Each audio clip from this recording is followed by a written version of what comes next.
अस्सलामुअलैकुम, a very good morning to all of you. कैसे हैं आप लोग? I hope so. मेरी उम्मीद है, मेरी दुआ है कि आप तमाम लोग महफूज रहें, अच्छी सेहत में रहें। जहाँ से अच्छी खबरें नहीं आ रही हैं, अल्लाह ताला उनको महफूज करे। बारिशों का मौसम है जनाब एक मरतबा फिर से, और ऐसे में जो दीगर बीमारियाँ हैं आपको पता है कि वो भी ज़रा लोगों को ट्रिगर कर जाती हैं। बारिश को पहले तो हम ज़रा थोड़ा सा इंजॉय कर रहे होते हैं, लेकिन किसी के लिए ये दर्द सर भी बन जाता है। जैसे कि हब्स आपको पता है बाद में हो जाती है, तो जोड़ों का दर्द भी निकल आता है, दीगर बीमारियां भी निकल आती हैं। तो बहुत सारा अपना ख्याल करें। कोरोना भी है, कोविड-19 इज ऑलरेडी देयर। हमेशा से मैं दुआ करती आई हूँ कि अल्लाह ताला एक ऐसा शो हो जब हम शो के बाद शुक्राने के नफल अदा करें, या शो में ही हम इजहार तशक्कुर करें कि अल्लाह ताला ने इस वबा से हमारी जान छुड़ा दी है, या अब ये पूरी दुनिया, पूरा जो है ये वर्ल्ड कोविड फ्री हो चुका है। और ऐसा इंशाल्लाह ज़रूर होगा एक दिन। लेकिन जो अभी न्यूज़ हैं, जो अभी ख़बरें हैं, वो इतनी ज़्यादा बहुत खुशाइन नहीं है, बहुत अच्छी नहीं है। आपको पता है कि 4.17 जो शरह है वो अभी कोरोना वायरस की है इन पाकिस्तान। पिछले 24 घंटों में तकरीबन 47,000 जो है वो टेस्ट किए गए हैं, जिनमें से जो है वो 2000 के करीब पॉजिटिव आए हैं। 24 लोग मज़ीद इसमें हलाक हो गए हैं जो वायरस की जद में आए हैं। अच्छा, ऐसे में बहुत ज़रूरी है चूँकि वैक्सीनेशंस भी हो रही हैं, और चूँकि पिछले दिनों जो परसेंटेज थी, जो शरह थी, वो 2 पे चली गई थी, अब इट्स डबल। तो लोगों में जो रुझान एकदम से जो तब्दील हुआ है, वो लग रहा है कि जैसे कोविड नहीं है, जिसकी वजह से दोबारा से पॉजिटिव केसेस आना शुरू हुए हैं। और कोरोना की जो चौथी लहर आपको पता है कि अभी एंटर हो चुकी है, और इसके ऊपर बहुत ज़्यादा बात भी की जा रही है। लोगों के रवैये में या बिहेवियर में जो तब्दीली आई है वो ये है कि हमने मास्क पहनना फिर से एक मरतबा छोड़ दी है, थोड़ा सा ईजी हो गया है। स्पेशली लोग वैक्सीनेशन लगवा रहे हैं तो बिल्कुल भी पब्लिक प्लेसेस पर जा रहे हैं तो बिल्कुल भी मास्क का ख्याल नहीं रखा जा रहा है। और वैसे जो दूसरा क्राउड है जो वैक्सीनेशन नहीं लगवा रहा, वो तो वैसे भी मास्क वगैरह का ख्याल नहीं रख रहा। ऐसे में जनाब कमिश्नर लाहौर की तरफ से एक बड़ा ज़बरदस्त इनिशिएटिव लिया गया है ताकि हम ये सारे SOPs को फरामोश ना करें, इनको भूलें ना, क्योंकि ये बहुत ज़रूरी है। जनाब लाहौर वेयर मास्क मुहिम जारी की गई है, और इस मुहिम में क्या होगा, इस मुहिम में शहर में फ्री मास्क तकसीम किए जाएंगे लोगों में, ताकि लोग अपनी मास्क पहनने की आदत को तब्दील ना करें। जो लोग नहीं SOP फॉलो कर रहे वो भी करें। और इसका मकसद सिर्फ और सिर्फ ये है कि लोगों को कोरोना वायरस की जो चौथी लहर है, जो 4th वेव है, उससे महफूज रखा जा सके। आपको पता है कि जो इंडिया में भी जो कोविड की जो 4th वेव है, जिसको जो डेल्टा किस्म कही जा रही है, जिसमें जो कोविड वायरस है वो डायरेक्टली आपके लंग्स पर इफेक्ट करता है। बलोचिस्तान में भी ये भारतीय जो वायरस की किस्म है, उसके भी कुछ केसेस बलोचिस्तान में आए हैं जो बहुत ही सीवियर केसेस है। तो ऐसे में इस तरह की मुहिम का आना मेरे ख्याल से कि बहुत ही काबिले दाद है। बात करेंगे, हमारे साथ मौजूद हैं कैप्टन रिटायर्ड मोहम्मद उस्मान साहब, कमिश्नर लाहौर। उनसे हम ये लाहौर वेयर मास्क जो मुहिम है इस बारे में बात करते हैं। और सर, आपको प्रोग्राम में खुशामदीद भी कहते हैं। हमें बताइएगा इस मुहिम के बारे में सर। जी बहुत शुक्रिया जी, थैंक यू वेरी मच। मैं सबसे पहले तो आपको ये बताना चाहूँगा कि ये जो मुहिम हमने स्टार्ट की है, इसका बेसिक मकसद ये है कि हम लोगों को अवेयरनेस दें कि कोविड अभी गया नहीं है, और हमें कोविड के ख़िलाफ़ जो वाहिद हथियार है हमारे पास वो एहतियात है। ऑब्वियसली हमें सबको वैक्सीनेट कराना है, तभी जाके हम इस सूरत हाल से बाहर निकलेंगे। लेकिन जब तक तमाम लोग वैक्सीनेट नहीं हो जाते, तब तक सब लोगों के लिए मास्क पहनना ज़रूरी है। ये बात साबित शुदा है कि जिन लोगों को वैक्सीन भी लगी हुई हो, वो भी कुछ अरसे के लिए वायरस की ट्रांसमिशन का बायस बन सकते हैं। इसलिए तमाम लोगों के लिए मास्क पहनना बहुत ज़रूरी है। हमने ये भी देखा, हमारे मुशाहिदे में आजकल ये बात आ रही है कि दुनिया के कुछ ममालिक के अंदर एक नई लहर आई हुई है। कुछ ममालिक में चौथी लहर है, कुछ ममालिक में 5वीं लहर है। इन ममालिक में इज़राइल, UK, फ्रांस, USA की कुछ स्टेट्स, जापान और इंडोनेशिया शामिल हैं।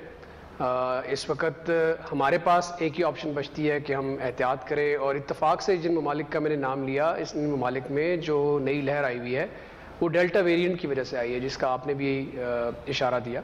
ये डेल्टा वेरिएंट बुनियादी तौर पर उस इंडियन वेरिएंट का नाम है जिसने इंडिया में तबाही मचाई थी, और इस वक्त ये बहुत सारे ममालिक में इसकी वजह से केसेस में बहुत ज़्यादा इजाफा हुआ है।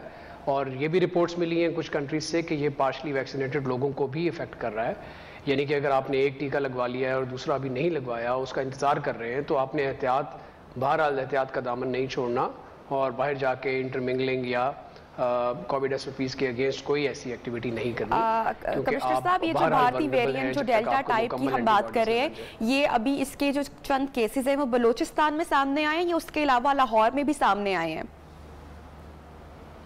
जी देखिए, मैं दो बातें वाज़ेह कर दूं कि इस वक्त हमारे पास लाहौर के अंदर जीन सीक्वेंसिंग से रिपोर्टेड कोई केस अभी तक सामने नहीं है, लेकिन लैब के अंदर PCR टेस्ट्स के रिपोर्टेड केसेस प्राइवेट सेक्टर से कुछ ज़रूर हैं।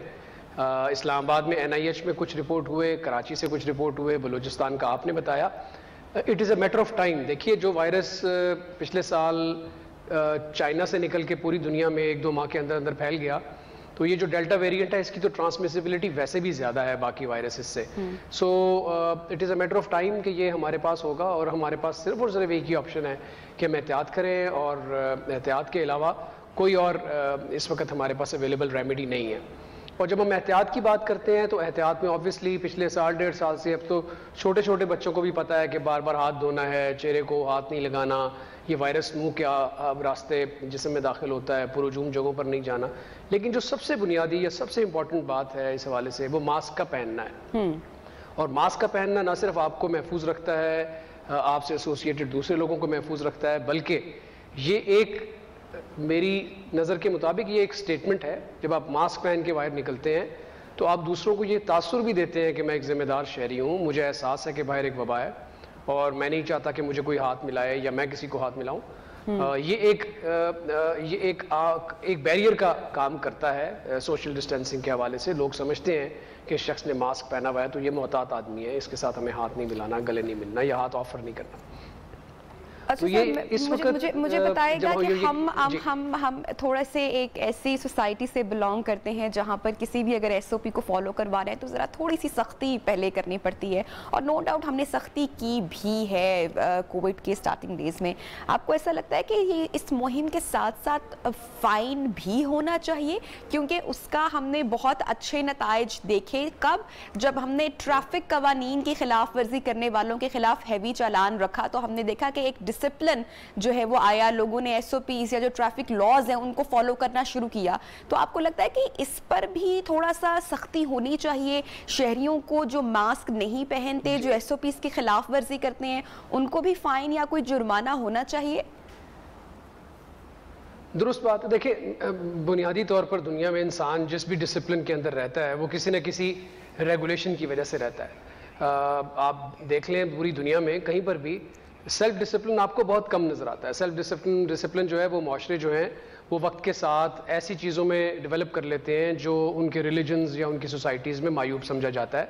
ऐसी चीज़ों को वो खुद अपनी आदत में डाल लेते हैं। लेकिन अदरवाइज जितने भी रेगुलेटरी मैकेनिज्म्स हैं दुनिया में, उनके पीछे सज़ा जज़ा का एक निज़ाम मौजूद है। जहाँ भी आप जाएंगे दुनिया में ट्रैफिक लॉज की इम्प्लीमेंटेशन में हैवी फाइन्स हैं, जिसकी वजह से आपको ट्रैफिक लॉज की वायलेशन नज़र नहीं आती।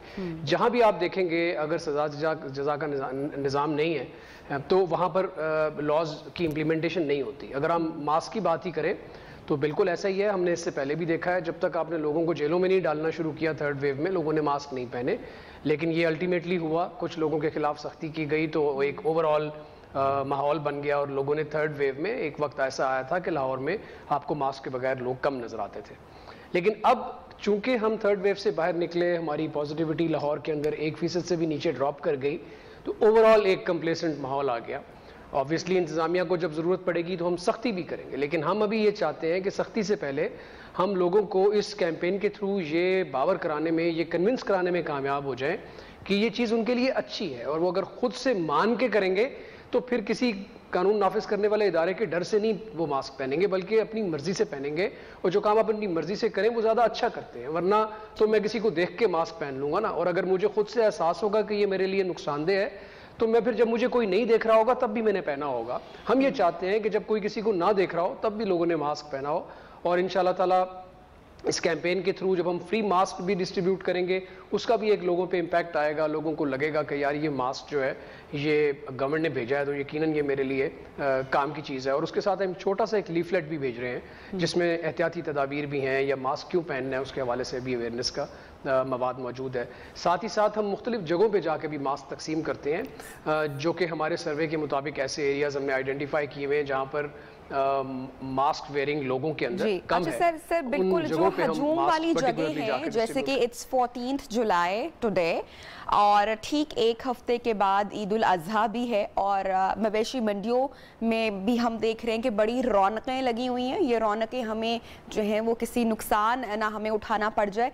तो क्या मेन टारगेट वेयर मास्क जो है उसका, इस मुहिम का, वो हमारी मवेशी मंडियां भी होनी चाहिए? क्योंकि हम देखते हैं कि वहां पर जो क्राउड आता है, स्पेशली क्योंकि रश भी बहुत ज्यादा होता है, ग्रुप्स में लोग जाते हैं अपनी पसंद का जानवर खरीदने के लिए भी, तो कोई एसओपी फॉलो नहीं किया जा रहा। तो फोकस आपको लगता है कि ईद तक जो है इस मुहिम का वो हमारी मवेशी मंडियां भी होनी चाहिए क्योंकि क्राउड भी वहां पर होगा? जी दुरुस्त। देखिए सिर्फ और सिर्फ मवेशी मंडियां नहीं बल्कि तमाम मार्केट्स, ऐसी तमाम जगह जहाँ पे किसी भी हवाले से लोग किसी ग्रुप के अंदर या हजूम में जमा होते हैं, वो हमारे लिए ज़्यादा वल्नरेबल एरियाज़ हैं। और हमने बिल्कुल मवेशी मंडियों को टारगेट किया हुआ है। तमाम मवेशी मंडियों में हमने health and safety officers notify किए हुए हैं जिनका काम ही सिर्फ ये है कि वो मंडी के अंदर कोविड की जो तमाम SOPs हैं, सिर्फ मास्क वाली नहीं, सोशल डिस्टेंसिंग, अगर कहीं हाथ मिलाया है तो वहाँ सैनिटाइज़र का इस्तेमाल, हाथ धोने के लिए वहाँ पर अरेंजमेंट्स, ये तमाम चीज़ें चेक करने के लिए हमने particularly health and safety officers notify किए हैं जो कि ये काम तमाम मंडियों में चेक कर रहे हैं। इसके साथ साथ मुख्तलिफ जगहों के ऊपर बैनर्स और पब्लिसिटी मटीरियल भी लोगों की याददाश्त के लिए लगा हुआ है ताकि लोगों को याद रहे कि उन्होंने मास्क पहनना है। ये जो हम कैंपेन चला रहे हैं, इस कैंपेन में हमने स्कूल कॉलेज के बच्चों को इन्वॉल्व करके शहर के अंदर स्ट्रीट आर्ट कंपटीशन भी रखे हैं जहां बच्चे दीवारों के ऊपर ये पैगामात नोट करेंगे कि क्यों मास्क पहनना है या मास्क पहनना क्यों ज़रूरी है, ताकि मैं और आप जब वहाँ से गुजरें तो वो नक्श हमारे दिमाग में महफूज हो जाए और हमें याद रहे कि हमें मास्क पहनने के हवाले से ये पैगाम है। Thank you so much sir, आपने टाइम निकाला और ये मुहिम जो है, आई होप सो कि इसमें जो हमारे शहरी हैं लाहौर वाले, वो भी इसमें कोऑपरेट करेंगे और इस बात की संजीदगी को अंडरस्टैंड करेंगे कि जो भारत में हुआ, जो हमसाया मुल्क में हुआ, खुदा ना खास्ता कि वो कभी भी हमारे साथ ऐसा ना हो कि कैसे वहाँ पर लाशें दिन दिहाड़े सड़कों पर पड़ी होती थी और लावारिस तरीके से पड़ी होती थी, कोई उनको उठाने वाला नहीं होता था। डेल्टा वायरस जो कि एक टाइप बताई जा रही है, डेल्टा वेरिएंट बताया जा रहा है, बलूचिस्तान में उसके कुछ केसेस आए, खुदा ना खास्ता कि ये स्प्रेड हो। बहुत सारा ख्याल रखिए, चाहे आप मवेशी मंडी जाएं, चाहे आप मार्केट में जाएं, SOPs की आपने खिलाफ वर्जी हरगिज नहीं करनी है। इमरान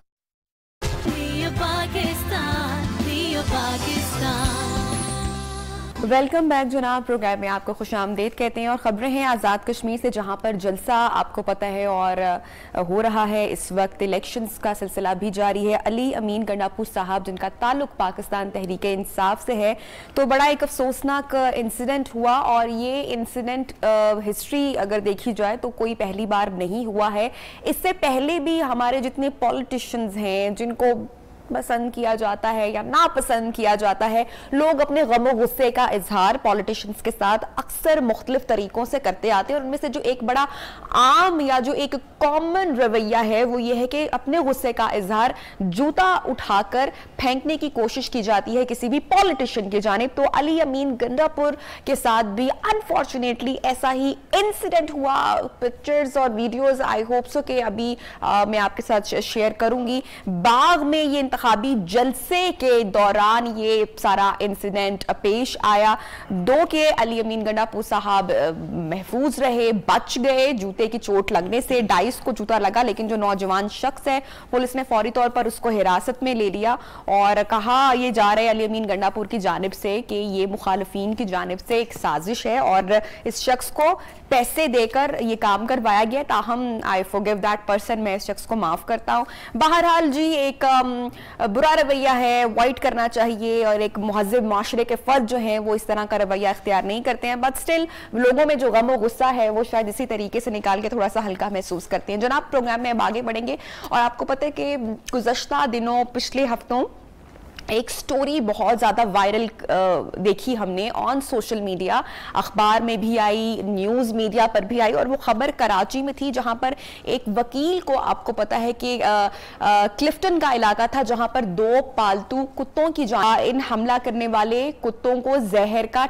टीका देकर जनाब इनको मार दिया गया है, और दोनों जो है कुत्तों को जो है वो मार दिया गया है। और इसके बाद आपको पता है कि जो ऑनर है वो भी काफ़ी अफसरदा दिखाई दे रहा है, सारी सिचुएशन है। अच्छा, इसके ऊपर बाद में काफ़ी चीज़ें भी देखी हमने, काफ़ी न्यूज़ वगैरह भी आई। ये वो तस्वीर आप इस वक्त टेलीविजन स्क्रीन पर नहीं हो कि आप देख सकते हैं। बाद में जो कुत्तों के मालिक और मुतासरा वकील है उनके दरमियान सुलहनामा भी हो गया, सुलह भी तय पाई गई। और जनाब इसी पूरी सिचुएशन पर हम बात करेंगे, एनिमल राइट्स के हवाले से हम लोग बात करेंगे, एनिमल वेलफेयर के हवाले से हम लोग बात करेंगे। हमारे साथ शामिल गुफ्तगू इन कॉन्वर्सेशन जनाब होंगे doctor Hamid Akbar, he is assistant professor university of veterinary and animal sciences. Thank you so much doctor साहब, आपने टाइम निकाला। एक मेरे ख्याल से बड़ा सैड इंसिडेंट है फर्स्ट ऑफ ऑल तो ये, इस तरह से, क्योंकि पेट्स थे, पालतू जानवर थे, लेकिन इस तरह से जो है वो अगर पालतू जानवर आपको काट लेता है, जो कि वाइल्ड एनिमल में भी नहीं आता है और आवारा जानवर में भी नहीं आता है, आप इस वैसे वाक़े को कैसे देखते हैं और क्या इसकी मजम्मत करते हैं? मैं इस चीज़ की बहुत पुरज़ोर मजम्मत करता हूँ कि बेज़ुबान जानवरों को मार दिया गया है, लेकिन हमें ये देखना होगा कि क्या वामिल थे जिनकी वजह से ये वाक़या हुआ है। हमें इन कुत्तों को, पालतू जानवरों को, आजकल जिस तरह ज़रूरत भी बढ़ रही है, हर घर में लोग कुत्ते रख रहे हैं और कुत्तों की घरों में ज़रूरत भी है, बतौर गार्ड डॉग, बतौर कंपेनियन, बतौर और मुख्तलिफ और भी कामों के लिए कुत्तों को ट्रेन करके। जो ये वाला इंसिडेंट खासकर पेश आया, इसमें इनिशियली मैं आपसे भी पूछना चाहूंगी कि जो गलती पे दिखाई दे रहे हैं, क्या वो डॉग हैंडलर दिखाई नहीं दे रहा है उसमें? बिल्कुल, इस कुत्ते को, अगर मैं ये बताना चाह रहा था कि कुत्तों को जब आप घर में रखते हैं बतौर पालतू जानवर, तो इनको मुकम्मल एक ट्रेनिंग करनी चाहिए और कुत्तों को टाइम देना चाहिए, ओनर को या उसके ट्रेनर को। अगर एक कुत्ता मुकम्मल तरबियत याफ्ता है, तो जैसे ये ब्रीड जर्मन शेपर्ड, ये एक इंतहाई वर्किंग डॉग के ग्रुप में आता है और इसके अंदर कैपेसिटी है कि ये रखवाली के लिए बहुत अच्छा काम कर सकता है। लेकिन अगर उसको सही तरह से तरबियत दी जाए और उसका हैंडलर और उसका ट्रेनर उसके साथ हो, जो उसकी कुत्ता उसकी बात माने। इस कुत्ते की ट्रेनिंग के अंदर एक काफ़ी ज़्यादा गलत ट्रेनिंग हुई है, या जिस तरह वो बार बार अटैक कर रहा है और उसने उनको छोड़ा नहीं है कुत्ते ने। अगर सही ट्रेंड होता और इसकी ट्रेनर इसको कमांड देता तो ये फ़ौरन कुत्ते को उसको छोड़ देना चाहिए था। और कुत्तों को रखने के लिए आप उनको प्रॉपर टाइम दें। आप इस चीज़ को समझें कि ये कुत्ते एक खिलौना या एक फर्नीचर आइटम नहीं है, आप घर में ले आते हैं, तो उनको आप मुकम्मल टाइम दें, निगहदाश्त करें, उनको ट्रेन कराएं। और ये कुछ उनका हेल्थ, उनका रहन सहन, मौसमियाती चैलेंजेस, जैसे हम इंसान रहते हैं अपने घर में और ख्याल रखते हैं, अगर आप कोई पेट लेकर आ रहे हैं, किसी अच्छी ब्रीड का पेट लेकर आ रहे हैं, तो उसकी भी टेक केयर करने की आपको उसी तरह से ज़रूरत है। बिल्कुल जी, जिस तरह ही है, जैसे आप घर में एक नया बच्चा आता है, उसकी ज़रूरियात हैं, उसकी खुराक, उसकी देखभाल, उसकी ट्रेनिंग, उसकी हर चीज़ के ऊपर आपको उसकी सब ज़रूरियात को पूरा करना होता है। इसी तरह कुत्ते भी, इसी वजह से इस तरह के वाक़यात होते हैं, क्योंकि कुत्तों को सिर्फ घर में लाके बांध दिया जाता है, उनको उस तरह से केयर और उनकी तरबियत नहीं की जाती, तो इस तरह के वाक़यात रूनुमा होते हैं। अच्छा डॉक्टर साहब, मुझे ये बताएगा कि यूजली हमारे यहाँ आवारा कुत्ते भी बहुत ज़्यादा हम लोग देखते हैं कि सड़कों पर मौजूद होते हैं। पेट्स भी लोगों के गार्डन में या शाम को जब इवनिंग वॉक के लिए जाते हैं तो यूजली हम अपने पेट्स को साथ लेकर जाते हैं। जो ये भी खासकर इंसिडेंट हुआ या जिस तरह के और इंसिडेंट होते हैं, मैं ये जानना चाहूँगी, क्योंकि लोग भी यूजली डॉग से या कुत्तों से खौफ खाते हैं कि ये जानवर खासकर, और जो जर्मन शेफर्ड ब्रीड बताई जा रही है, तो बड़ी पालतू, बड़ा प्यारा जानवर है, ये वाइल्ड कब होता है, या ये जो इंसिडेंट हुआ, क्या हो सकता है कि इसने खतरा किसी किस्म का महसूस किया हो, या ऑलरेडी जो है जिस तरह हम कहते हैं कि पागल कुत्ता पागल हो गया है, ऐसा हुआ हो? असल में ये कुत्ता जो जर्मन शेपर्ड है, ये इसके अंदर इतनी कैपेसिटी है काम करने के लिए, वर्किंग डॉग है ये, तो इसमें इतनी एजिलिटी है, इतनी पावर है कि ये दिन में कम से कम इसको 1 घंटा या कम से कम आप 8 से 10 किलोमीटर रोज़ वॉक कराएं, तो तब उसकी रिक्वायरमेंट पूरी होती है एक्सरसाइज की। अदरवाइज़ वो कुत्ता जब सारा दिन बंधा रहेगा, अचानक वो बाहर आएगा, लोगों को देखेगा, तो उसको एक्सरसाइज चाहिए। वो भागेगा, वो जब एक कुत्ता इतनी दहशत होती है कुत्ते की, जर्मन शेपर्ड ख़ास तौर पे उसकी इतनी दहशत है कि अगर वो वैसे भी किसी के तरफ भागे या चल रहा हो तो लोग बहुत खौफज़दा हो जाते हैं। इसके लिए ये ओनर को, हैंडलर को उसको मजबूती से रस्सी से या लीश से पकड़ के चलना चाहिए और उसको फुल उसके कमांड में हो, उसकी वो बात को माने और उसको अगर आप एज अ पेट रखते हैं तो फुली आप उसको ट्रेन कराएं। और डॉग्स को वैक्सीनेटेड होना चाहिए। अगर आप डॉग को घर में रखते हैं तो उसकी मुकम्मल आप वैक्सीनेशन कराएं, क्योंकि इनसे इंसानों को भी कुछ बीमारियां मुंतकिल होती हैं, ख़ास तौर पे जैसे रेबीज़ या बावलापन की बीमारी है, ये कुत्तों से इंसान में ट्रांसमिट होती है। और ये ख़ास तौर पे जैसे आपने कहा स्ट्रे डॉग्स में ये बीमारी बहुत ज़्यादा है, यानी कि जो हमारे गली के जो आवारा कुत्ते होते हैं और हमारे पाकिस्तान में ये बहुत ज़्यादा नंबर है डॉग्स का। ख़ास तौर पे अगर आप देही इलाकों में जाएँ तो ये मिलियंस ऑफ डॉग्स आपको, मतलब के नंबर, इनकी स्टैटिस्टिक्स मिलियंस में है पाकिस्तान में जो आवारा कुत्तों को है। इसकी पे भी अब हमारे पंजाब गवर्नमेंट में बड़ा अच्छा काम हो रहा है कि इन्होंने डॉग पॉपुलेशन मैनेजमेंट की एक पूरी पॉलिसी बनाई है और वो पॉलिसी एक्सेप्ट भी हो गई है और उस पर आजकल काम हो रहा है। और हमारी university of veterinary animal sciences में एक इदारा है बेरहमी हैवानात, SPCA, scheme for prevention of cruelty to animals. वो इदारा अब बहुत वाइब्रेंट है और वो अब पहले सिर्फ घोड़ों और गधों के ऊपर काम करते थे, लेकिन अब उन्होंने डॉग और कैट्स के ऊपर ख़ास तौर पे इनकी पॉपुलेशन मैनेजमेंट, यानी इनकी साइंसी तरीके से इनकी नस्ल कशी करके ताकि इनका नंबर ना बढ़े और जो सड़क पे हों उनको प्रॉपरली वैक्सीनेट करके और वो आगे अपनी नस्ल ना बढ़ा सकें। इस तरह आने वाले वक्त में नंबर ऑफ़ डॉग्स कम से कम होता जाएगा। और सेकेंडली हम एक और चीज़ प्रमोट कर रहे हैं कि स्ट्रे डॉग्स को भी लोग एज अ पेट रखें। अच्छा, स्ट्रे डॉग को लोग एज अ पेट अपने घरों में लाएं और बेशक इनके लिए कुछ शेल्टर्स भी हो सकते हैं सर? हाँ जी बिल्कुल, हमारी यूनिवर्सिटी में भी SPCA में एक शेल्टर कायम हुआ है जिसमें डॉग्स और कैट्स को आप ला सकते हैं, उनकी वहाँ पे सर्जरीज भी, न्यूट्रिंग स्पेइंग करवा सकते हैं और सेकेंडली वहाँ पे रखने का भी। हम वेस्ट में तो ये रुझान देख लेते हैं कि जो स्ट्रे डॉग्स होते हैं, जो कैट्स होती हैं, वहाँ पे जो गोरा है वो तो यूजुअली इनको अडॉप्ट कर लेता है, लेकिन हमारे यहाँ इस तरह का रुझान जो है वो अभी तक तो नहीं है ऐसा। क्योंकि जब भी हम घर में पेट्स रखने की बात करते हैं तो हम सबसे पहले उसकी ब्रीड देखना या कितना महंगा कुत्ता है, लोग ये देखना पसंद करते हैं या बताना पसंद करते हैं। एक तबका ऐसा है जो कि सिर्फ ब्रीड कॉन्शियस है, वो लोग बहुत ज़्यादा इस चीज़ को देखते हैं, लेकिन अब लोग एनिमल राइट्स के ऊपर बहुत ज़्यादा तवज्जो दी जा रही है और डॉग्स और कैट्स को लोग स्ट्रे डॉग्स को अडॉप्ट कर रहे हैं और उनकी उसी तरह केयर कर रहे हैं जैसे कि एक आम सड़क के कुत्ते, एक अच्छी नस्ल के कुत्ते की केयर की जाती है। और हमें इस चीज़ को और प्रमोट करना चाहिए बाय सेमिनार्स, बाय लोगों को अवेयरनेस देनी चाहिए कि एक जानवर है, उसकी भी एक लाइफ है, वो मुकम्मल उसकी तमाम ज़रूरियात हैं और उसको हमें अगर तरीके से हम सही तरीके से उसको रखेंगे। अच्छा डॉक्टर साहब, आखिरी में आपसे कमेंट लेना चाहूँगी शॉर्टली एंड क्विकली कि अगर कोई जानवर सड़क पर, कोई कुत्ता वाइल्ड हो जाता है या आप पर अटैक करने की कोशिश करते हैं तो हम अपना रेस्क्यू कैसे कर सकते हैं फौरी तौर पे? अगर कोई डॉग अटैक करता है जी तो आपको डॉग के सामने भागना नहीं चाहिए। अगर आप भागेंगे तो वो डॉग और आपके पीछे पड़ेगा और ज़्यादा डॉग को आपके फियर का पता होता है कि ये इंसान मेरे से डर रहा है और ज़्यादा वो डॉग फ्रोशियस हो जाता है। अगर आप खड़े होके उसको अपना डिफेंस करेंगे तो वो आप उसको बेहतर तरीके से हैंडल कर सकते हैं सिचुएशन को। लेकिन ठीक है, thank you so much doctor Hamid Akbar, आपने हमें ज्वाइन किया और इस टॉपिक पर आपने गुफ्तगू की। जनाब इसके साथ ही हम बढ़ेंगे ब्रेक की जानिब and I guess it's a headline break. और जब हम वापस आएंगे तो प्रोग्राम में मजीद मेहमान और कुछ और सेगमेंट्स भी होंगे जिनसे आपका तारुफ भी कराएंगे और कुछ न्यूज़ भी आपके साथ शेयर करेंगे। स्टे विद अस।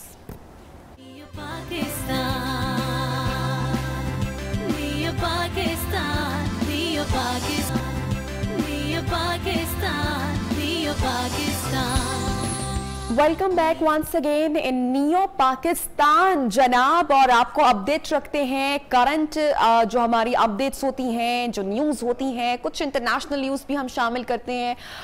अभी जो एक वीडियो मैंने देखी मेरे फेसबुक पर मैंने वीडियो एक देखी और एबटाबाद की ये वीडियो है, वहाँ के हॉस्पिटल की एक वीडियो है। एबटाबाद का ये वाहिद सरकारी हॉस्पिटल है एंड आप अगर कुछ मनाजिर इसके नियो पाकिस्तान पर अगर आप देखना पसंद करें और आपको इतना दुख होगा, इतनी तकलीफ आपको होगी कि आपको पता चलेगा कि ये वो वाहिद हॉस्पिटल है एबटाबाद की सराउंडिंग में से भी जहां पर लोग अपने इलाज के लिए यहां पर आते हैं।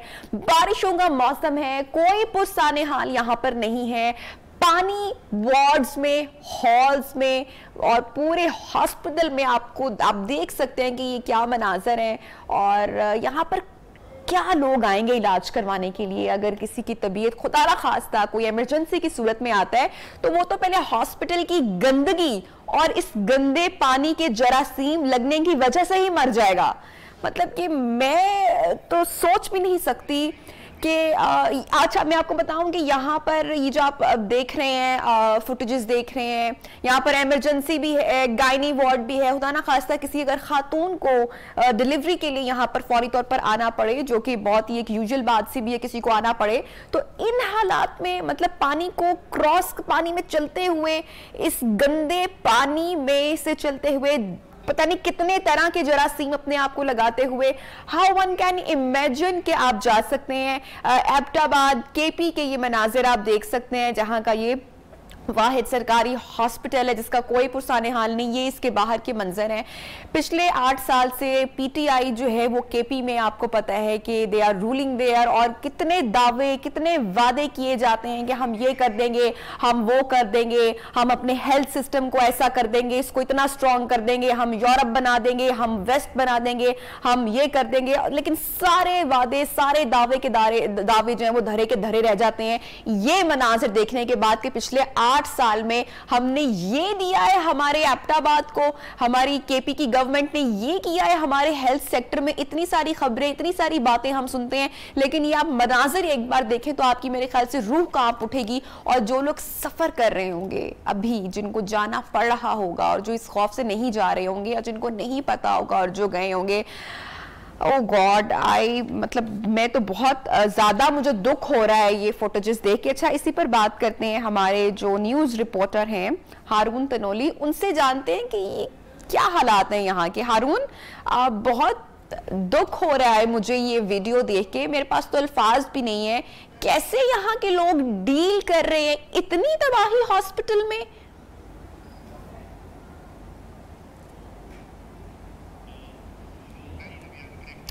अच्छा, हारून तनोली हमारे वहाँ के जो रिपोर्टर हैं वो इस वक्त मौजूद हैं हॉस्पिटल के पास बाहर। उनसे हम मजीद डिटेल्स भी लेंगे about the situation of the hospital के, यहाँ की जो इंतज़ामिया है, यहाँ की जो लोकल इंतज़ामिया है वो इस वक्त क्या कर रही है, ये किस तरह के इंतज़ामात हैं इस हॉस्पिटल के। बड़ा दुख हो रहा है जनाब ये सब देख के। हारून तनोली वंस अगेन हमारे साथ कनेक्ट कर गए, उनसे बात करते हैं। जी हारून, बताइएगा इंतज़ामिया किधर है, क्या ख्वाब खरगोश के मजे ले रही है? जी नबिया, ये बिल्कुल अयूब मेडिकल कॉम्प्लेक्स की गायनी पीट वार्ड है जो बेसमेंट 3 दिनों से मुसलसल रेस्क्यू 1112 की टीमों ने हैवी मशीनरी लगाकर पानी को वहां से निकाला। आज भी जो है वो पानी उसके अंदर इतना पड़ा हुआ है कि जिसको मकामी जो स्टाफ है वो निकाल रहा है। ये बात की जाए सूबा खैबर पख्तूनख्वा में तो 8 सालों से पाकिस्तान तहरीक इंसाफ की हुकूमत है। और दूसरी सबसे बड़ी बात है नबिया ये है कि ये जो हॉस्पिटल है अयूब मेडिकल कॉम्प्लेक्स हॉस्पिटल, इसमें रोजाना की बुनियाद पर 5000 से ज्यादा पेशेंट जो है यहाँ का विजिट करते हैं और उनको शदीद दुश्वारियों का सामना करना पड़ता है। जब से ये MTI एक्ट के जरिए खुद मुख्तार इदारा बना है उसके से लेकर अभी तक इसकी तबाही है। यहाँ पर कोई ऐसा काम नहीं हो रहा कि जिसको मुझे बताइएगा, क्या एवरी ईयर बारिशों के मौसम में यहाँ पर हालात ऐसे ही होते हैं या ये इस बार इस तरह का मंजर देखने को मिला है? जी नबिया, ये पाकिस्तान की 70 साल तारीख में पहली मरतबा ये ऐसे हुए। पहले ऐसे एबटाबाद में कभी इतना बड़ा फ्लड नहीं आया और इतना बड़ा नुकसान नहीं हुआ और कभी भी हॉस्पिटल के अंदर इतनी बड़ी भारी तादाद में पानी का आ जाना और पूरे झीलों और तालाबों का मंजर पेश करना, मुख्तलिफ वार्डों और मुख्तलिफ हाल के अंदर जो है पानी आ जाना, ये इस दफा हुआ है। पहले कभी ऐसा नहीं हुआ, पाकिस्तान की तारीख में ऐसा नहीं हुआ। इंतजामिया कुछ हरकत पर दिखाई दे रही है अब हारून? इंतजामिया सिर्फ ये है कि वो मीटिंग वगैरह कर रहे हैं, वो अपने बयान दे रहे हैं कि हम ये करेंगे। अभी तक उन्होंने अमली तौर पर कुछ भी नहीं किया है। अभी तक वो अपने मुशावरत के ऊपर ही लगे हुए हैं। अगर खुदा ना खास्ता किसी को इमरजेंसी की सूरत में यहाँ पर आना पड़े तो कोई ऑल्टरनेट और क्लिनिक या कोई हॉस्पिटल यहाँ पर मौजूद है जहाँ पर लोग जा सकते हैं? नबिया मासवाई इस हॉस्पिटल के एबटाबाद आपको बताता चलूं कि गिलगित बल्तिस्तान मुजफ्फराबाद आजाद कश्मीर तक के पेशेंट यहाँ पर आते हैं। इसके अलावा कोई और ऐसा बड़ा अस्पताल नहीं है कि जो उनको सेहत की सहूलतें पहुंचा सके। हारून 3 दिन गुजर चुके हैं, कोई इंतजामिया हरकत में क्यों नहीं आ रही है? कोई कुछ क्यों नहीं कर रहा है? खुदा ना खास्ता कोई इमरजेंसी की अगर सूरत में आएगा, कोई अपनी जान से जा सकता है, क्यों कुछ नहीं किया जा रहा? फिर असल में ये खामोश तमाशाई बने हुए हैं। हमारे जो मुंतखब नुमाइंदगान है, हमारे स्पीकर खैबर पख्तूनख्वा असेंबली मुश्ताक अहमद गनी साहब, उन्होंने भी अपनी स्टेटमेंट दी है कि उनका भी ये कहना था कि जी हम इसको फौरी तौर पर रिजॉल्व करें, जी इस मसले को हल करें। और जो तजावजात है, असल मसला नबी ये है कि एबटाबाद में तजावजात की भरमार है। ये हमारी जो इंतजामी मशीनरी है, ये तजावजात की इजाजत भी ये खुद देते हैं, फिर बाद में ये धड़ल्ले से ऑपरेशन भी खुद करते हैं। ये इस दफा जो पानी अयूब मेडिकल कॉम्प्लेक्स के अंदर आया है, ये बाहर जितने इसके नाले हैं, उन नालों के ऊपर बड़े बड़े प्लाजा, बड़ी बड़ी बिल्डिंग बन चुकी हैं, जिनके ऊपर कब्जा हो चुका है, वो नाले सुखड़ चुके हैं। अब वो पानी की निकासी का कोई सिस्टम नहीं रहा। जाहिर है वो पानी अस्पताल का बाहर जाने के बजाय फिर अंदर ही आएगा। और रोड का पानी भी जो है वो भी हॉस्पिटल में इस दफा आया है। Very very unfortunate situation. बहुत मुझे दुख हो रहा है। आपने जो भी सारी रिपोर्टिंग की है बताया हारून, थैंक यू। आपने हमें अपडेट किया जहां जहां हमारी आवाज़ पहुंच रही है। अगर कोई हुकूमती ओहदेदार ये प्रोग्राम इस वक्त देख रहे हैं तो मेरी तो हाथ जोड़ के गुजारिश होगी उन सारे मिनिस्टर से जो कि सारे मामलात संभाले हुए हैं, KP के वज़ीर-ए-आज़म इमरान खान साहब से, कि खुदारा अगर किसी की जान जोखम पे आई पड़ी है, किसी की सेहत का कोई इशू है, तो ये जो हॉस्पिटल के जो हालात इस वक्त हैं, इसमें कोई भी मरीज नहीं जा सकता। जो ले जाने वाला है शायद उसमें ही इतना मेरे में हौसला नहीं होगा कि मैं अपने किसी प्यारे को इस हॉस्पिटल में लेकर भी जाऊं, मेरे में हिम्मत नहीं होगी। मुझे बड़ा दुख महसूस हो रहा है एबटाबाद के जो लोग हैं और जो आसपास के, आप देखें ना कि सारे जो सराउंडिंग से जो लोग इतना ट्रेवल करके आते हैं। ट्रेवलिंग भी आसान नहीं है आजकल के मौसम में, और अनअवेयर होंगे लोग कि इस हॉस्पिटल के जो कि एबटाबाद की सराउंडिंग का वाहिद सरकारी हॉस्पिटल है, उसके ये मंजर है। आई होप सो कि उसके ऊपर जल्द अज जल्द इंतजामिया हरकत में आएगी और नकासी आपके सिस्टम को बेहतर किया जाएगा। अच्छा जनाब, आगे बढ़ते हैं प्रोग्राम में और एक और ख़बर है, स्टोरी है, उसके ऊपर हम बात भी करेंगे। लेकिन जनाब ख़बर क्या है, पहले मैं वो ख़बर आपके साथ शेयर करती हूँ। सेनेटर शरी रहमान, जो कि आपको पता है कि वज़ीर इंसानी हकूक़ भी हैं, उन्होंने दौरान हिरासत तशद्दुद के ख़िलाफ़ पेश करदा बिल जो है वो सेनेट से पास करवा लिया है। Very good, well done. और इस बिल की हिमायत भी जनाब की है, शेरी मज़ारी ने इस बिल की हिमायत की है। शेरी रहमान ने ये बिल मंजूर कराया है, पास कराया है, और शेरी मज़ारी ने इसकी जो है वो हिमायत की है। अच्छा जी, बिल में कानून नाफिज करने वाले इदारों के हाथों जो तशद्दुद किया जाता है, जो मुल्जिम होते हैं वक्ती तौर पर, जिन पर जुर्म अभी साबित नहीं हुआ होता, उन पर जो तशद्दुद के वाक़यात आते हैं, उसके हवाले से जो है कानून नाफिज करने के हवाले से ये बिल जो है वो सेनेट में पेश किया गया है। और कहा यह किया गया है शेरी रहमान की जानिब से कि मौजूदा कानून गरीब और मजलूम अवाम को जो है वो तहफ़्फ़ुज़ फराहम करेगा। अच्छा, इसी सूरत हाल पर बात करने के लिए हमारे साथ मौजूद हैं बैरिस्टर वकास अब्रेज खान साहब। उनसे पहले हम ये जो बिल जो कि सेनेट में पेश किया गया है, जो कि अब मंजूर भी हो गया है, पास भी हो गया है, इसकी सारी जो डिटेल्स हैं और इसका क्या जो है वो इससे बेहतरी लाई जा सकेगी, इस पर बात करते हैं। Thank you so much Waqas साहब, आपने ज्वाइन किया हमें। Good morning. मुझे थोड़ी सी डिटेल्स बताइएगा, ये जो बिल सेनेट में शेयर किया गया है शेरी रहमान साहिबा की जानिब से। देखिए जी, लास्ट ईयर ये बिल ये सेनेट ऑफ पाकिस्तान में प्रेजेंट किया गया था शेरी रहमान साहिबा की तरफ से, और अभी रिसेंटली इस बिल को कल की डेट के अंदर ये पास कर लिया गया और शेरी मज़ारी साहिबा ने भी इसकी हमायत की है। इसके अलावा PTI के बहुत दूसरे जो सेनेटर थे उन्होंने भी इस बिल की हमायत की है। एक चीज मैं जरूर बताना चाहूंगा, स्पेशली इस बिल के जो निकात के हवाले से मैं आपको बताऊं कि सेक्शन 3 और 4 दो पिनल दफात को इसमें शामिल किया गया है। सेक्शन 3 ये कहता है कि पुलिस की हिरासत में किसी भी मुल्जिम के साथ मारपीट की जाती है, तशद्दुद किया जाता है, या ज़हनी तौर पे उसको टॉर्चर किया जाता है तो उसकी सजा 3 से 10 साल और एट द सेम टाइम जो है 2 बिलियन जुर्माना भी रखा गया है। सेक्शन 4 जो इसकी दूसरी पिनल दफा है जिसके तहत सजा दी जा सकती है, ये कहता है कि अगर पुलिस की हिरासत में किसी भी मुल्जिम की हलाकत होती है, वो मर जाता है पुलिस के तशद्दुद की वजह से, और मेडिकल ऑफिसर ये ओपिनियन देता है या ये रिपोर्ट लिखता है कि पुलिस के तशद्दुद की वजह से इसकी जान गई है, तो इस सूरत हाल में जो पुलिस ऑफिसर है उसके लिए इम्प्रिजमेंट फॉर लाइफ है। और एट द सेम टाइम जो भी पार्टिसिपेटर होंगे, फैसिलिटेटर होंगे, जो उस पुलिस ऑफिसर के साथ होंगे, और इंक्लूडिंग जो एसएचओ होगा उस थाने का, उसके खिलाफ भी सेक्शन 4 की कार्रवाई की जाएगी, जिसकी सजा imprisonment for life, eight the same time 3 million तक जुर्माना भी रखा गया है। लेकिन इससे भी एक जरूरी बात जो मैं आप सबके नोटिस पर लाना चाहूंगा कि ये बिल तो अभी पास कर लिया गया और श्री रहमान साहब और श्री मजारी साहबा की तरफ से ये बुलंदो बांग दावे भी किए गए कि ये अपनी नवीयत का अनोखा बिल है और इससे पहले इस तरह का कोई कानून नहीं था। तो मैं ये जरूर बात करना चाहूंगा कि 1898 में जो CRPC बनाया गया उसके सेक्शन 176 के अंदर एट द सेम टाइम जो पुलिस रूल्स है 1934 उसके अंदर भी ये लॉ जो पहले से मौजूद है कि during the custody of police अगर किसी मुल्जिम की हलाकत होती है तो उस पर डेथ पेनल्टी सेक्शन 302 का नफाज किया जाएगा, जिसकी सजा डेथ पेनल्टी है। और इस बिल में तो डेथ पेनल्टी की बजाय इम्प्रिजमेंट फॉर लाइफ रख दी गई है। मैं बतौर स्टूडेंट ऑफ लॉ ये समझता हूँ बजाय इसके कि हम इस माशरे में सजाओं को फ्लेक्सिबल करें या सजाएं कम करें, इसमें जितनी मजीद सख्त सजाएं हम दे सके वो जरूर दें, ताकि जो हमारे माशरे में गंदी सोच रखने वाले काले भेड़िए और स्पेशली पुलिस डिपार्टमेंट के अंदर उनका कला कमा किया जा सके और उनके साथ किसी किस्म की रियायत न बरती जा सके। क्योंकि इस बिल के अंदर जो इम्प्रिजमेंट फॉर लाइफ रखी गई उस हवाले से मैं जरूर कहूंगा कि हमारा जो मोहम्मदन लॉ है, जो इस्लामिक लॉ है, एट द सेम टाइम जो हुदूद ऑर्डिनेंस है वो ये कहता है tooth for tooth, eye for eye and blood for blood, आंख के बदले आंख, कान के बदले कान और जान के बदले जान। लेकिन अगर पुलिस की कस्टडी में किसी का घर वाला जो तशद्दुद की वजह से मर जाता है तो इस बिल में मैं ये समझता हूं कि उसके पास या उसके खिलाफ जो है पुलिस ऑफिसर के खिलाफ जो वो जाएगा तो डेथ पेनल्टी अवेलेबल नहीं होगी, जो कि करीने इंसाफ नहीं होगा। लिहाजा ये भी कायमा कमेटी में भेज दिया गया है। अगर इसमें डेथ पेनल्टी भी इंक्लूड कर ली जाए, this would be best in dispensation justice in society.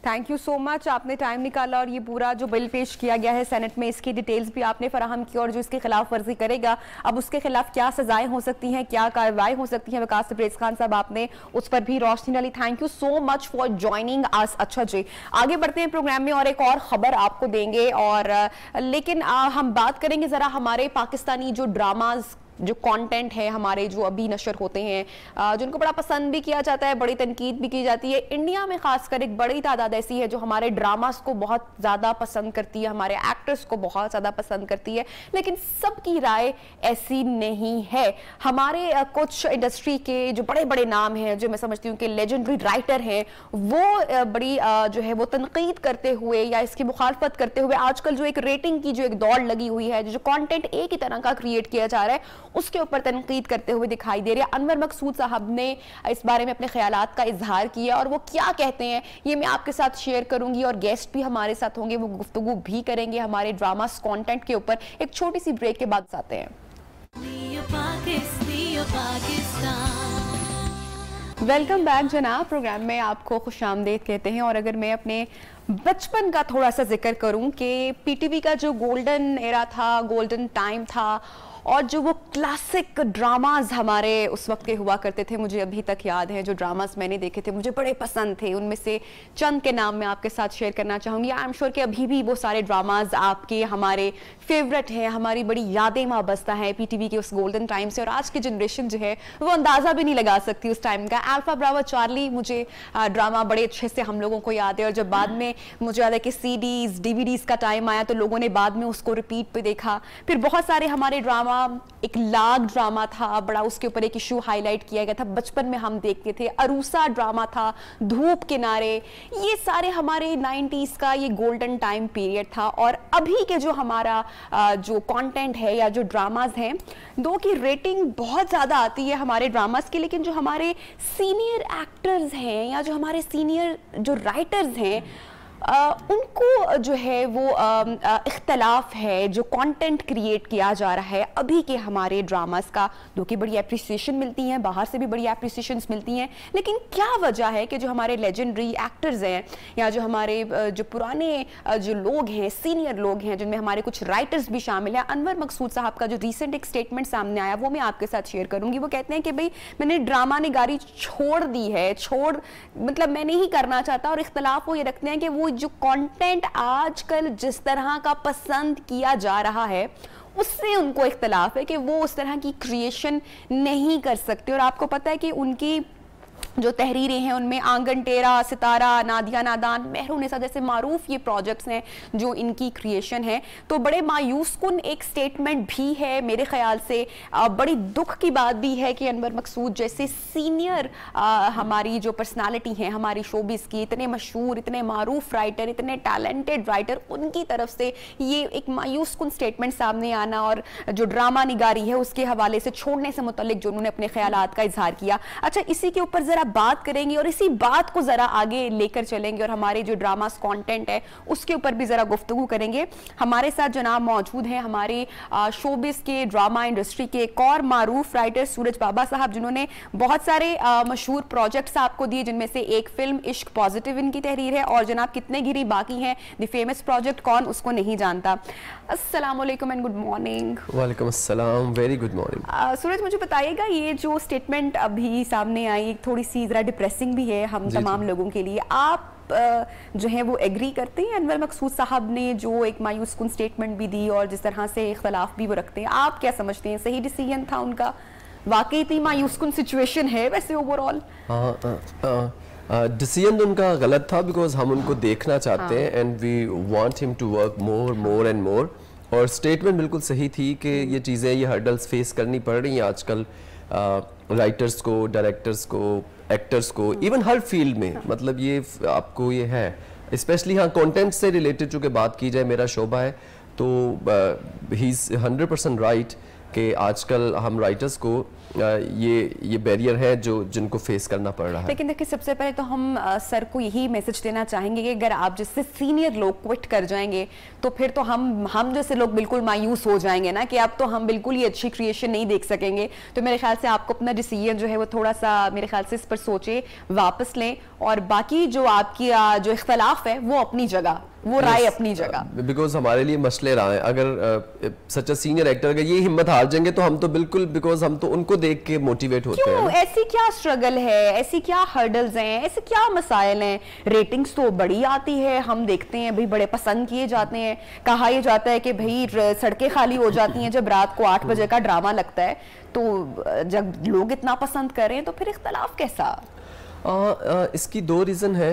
एक तो जो बिल्कुल सब कहते हैं, इसमें कोई सेकंड थॉट नहीं है, दैट इज़ रेटिंग। कि अब जो ड्रामा कंटेंट वाले हैं वो अब मार्केटिंग पॉइंट ऑफ व्यू से ड्रामा लिखवाया जाता है, क्योंकि अब डिपार्टमेंट कुछ ऐसे हो गया है कि देयर हैज़ टू बी। सो जनाब, हमारे साथ ऑन सेट मौजूद हैं द फेमस टीवी राइटर सूरज बाबा, और इनसे हम बात कर रहे हैं हमारा जो टीवी ड्रामा जो कंटेंट है, क्या अगर वो कंट्रोवर्शियल नहीं होगा तो क्या रेटिंग नहीं आएगी? क्या लोग यही देखना चाहते हैं? सैडली ऐसा ही है, क्योंकि जो बार बार हमें कहा जाता है ना टीआरपी टीआरपी टीआरपी, तो टीआरपी कौन है? टीआरपी वाकई कौन है? टीआरपी ऑडियंस है। अब हमारी ऑडियंस का वो राज कपूर साहब, you really think that TRP system in Pakistan is really fair, जो वाकई ही फेयर है? एक लम्हे के लिए सोच लिया जाए कि टीआरपी सिस्टम फेयर नहीं है, तो कुछ ड्रामे तो सिनेमा हाउसेस में भी चले हैं। सोशल मीडिया भी बता देता है हमें काफी कुछ। अब देखें कि सोशल मीडिया पे भी जो ड्रामा टीवी पे हिट है ना, सोशल मीडिया पे भी उसके 5 मिलियन, 6 मिलियन, 8 मिलियन, तो वो कौन है? अच्छा वो भी छोड़े, एक वो भी टाइम आया है कि एक बहुत सुपर हिट ड्रामा सिनेमा में भी लगा और सिनेमा में भी जैम पैक्ड, तो वो कौन सी ऑडियंस थी फिर? चले समझ लें कि चैनल ने मोनेटाइज किया है, कुछ किया होगा, तो बाकी सब प्लेटफॉर्म पे भी कैसे वो ऑडियंस पहुंच गई? और राज कपूर साहब का कहना है कि अलमिया ये नहीं है कि एक अच्छी फिल्म फ्लॉप हो जाए, अलमिया ये है कि बुरी फिल्म हिट हो जाए। तो जब बुरी फिल्म हिट होती है तो सारे लोग बुरी फिल्में बनाना शुरू कर देते हैं।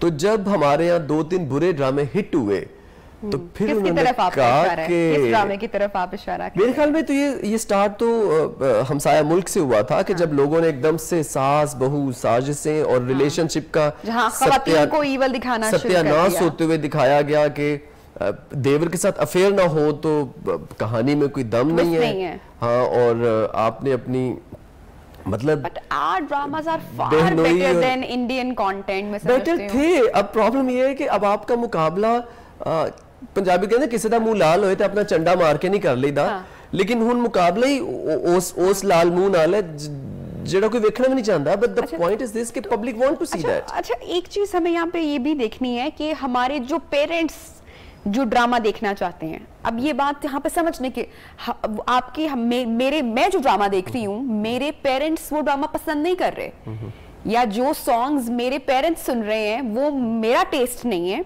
तो एक ये भी तो गैप है, हमने ये भी तो चीजें लेकर चलना है कि कौन सी जनरेशन के लिए हमने क्या कंटेंट डिलीवर करना है या क्या क्रिएट करना है, क्योंकि दो जनरेशंस की गैप जो है वो एक फाइट है, लड़ाई है। एक पुराना क्लासिक पसंद कर रहे हैं, एक आज का कंट्रोवर्शियल देख रहे हैं, तो दिस इज द रियलिटी। हाँ, बट नई जो जनरेशन है वो तो ओटीटी पे ट्रांसफर हो चुकी है। अब जो यूथ की बात करें वो तो नेटफ्लिक्स, अमेज़न प्राइम इन चीजों में आ गई है। वो तो यूथ हमारे पुराने बुजुर्ग ही रात को बैठ के वो ड्रामास देखते हैं। और सेकेंडली चैनल वालों की अगर देखें, हम सारा इल्जाम उन पे डाल देते हैं, लेकिन उनकी भी प्रॉब्लम है कि उन्होंने चैनल रन करना है। अब इतने अच्छे, कैन यू इमेजिन के इतने खूबसूरत कंटेंट वाले ड्रामे इस तरह से फ्लॉप हुए हैं कि चैनल को उनका टाइम स्लॉट भी चेंज करना पड़ गया कई दफा। जिनकी स्टोरी बहुत अच्छी रही, बहुत अच्छी स्टोरी थी, क्या जी टीआरपी नहीं आ रही। अच्छा, टीआरपी के अलावा डिस्कशन, मतलब एक बहलूल ने आपकी सड़कें बंद करा दी, आपको प्रेस क्लब के बाहर ले आया, आपने बैनर्स उठा लिए, क्या था वो? ना हमारा कल्चर था, ना हमारा ट्रेडिशन था, डबिंग का कंटेंट था यार। It was, sorry for my word, it was a dubbed content. और हमारे बड़े बड़े मीडिया हाउसेस बैनर्स लेके आ गए कि जी टर्किश ड्रामे बंद किए जाएं, ये किए जाएं। आप देखें कि पीटीवी पर भी जो है वो रात को 8 बजे, और अब प्राउडली हम उनको एक्सेप्ट कर रहे हैं। और ये कितना डैमेजिंग है हमारी इंडस्ट्री के लिए भी।